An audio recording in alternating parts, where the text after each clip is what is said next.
இப்போ நம்ம நிறைய வீடியோலாம் போட்டுட்ருக்கோம்ல, அது நம்ம யூடியூப்ல போகிறதுனால நம்மளுக்கு நிறைய பணம் வருமாச்சு.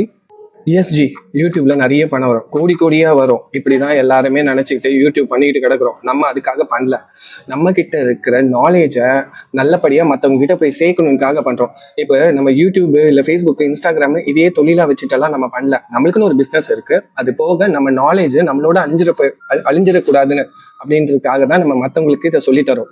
ஓகே ஜி, அப்போ காலேஜ் முடிச்சுட்டு இப்போ யூடியூப்லையும் இன்ஸ்டாலையும் நிறைய சம்பாதிக்கணும் ஒரு ட்ரீமோட வராங்களா, அந்த பசங்களோட நிலைமை என்ன ஜி? ரொம்ப கஷ்டம் ஜி. யூடியூப்ல பணம் வரும், அதுல 1000த்துல ஒருத்தருக்கு கிளிக் ஆச்சுனாலே பெரிய விஷயம். அப்போ 999 பேரோட நிலைமை என்ன அப்படின்னா, இந்த ஒருத்தர் கிளிக் ஆச்சு பாத்தீங்களா, அதை பேஸ் பண்ணி எல்லாருமே ட்ரை பண்றது ஒண்ணு தப்பு இல்லை.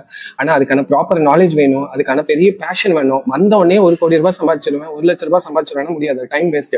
ஒரு பிசினஸ்க்குன்னு ஒரு ஃபண்டமெண்டல் இருக்கு, அதே மாதிரி யூடியூப்க்கு ஒரு ஃபண்டமெண்டல் இருக்கு. அப்போ என்ன சொல்ல வரீங்க? இன்கம்ப்ளீட் இன்ஃபர்மேஷன் வச்சுக்கிட்டு சோஷியல் மீடியாவில் நிறைய சம்பாதிக்கலாம் அப்படின்னு நம்ம வாழ்க்கையை பணைய வைக்கிறது ரிஸ்க்.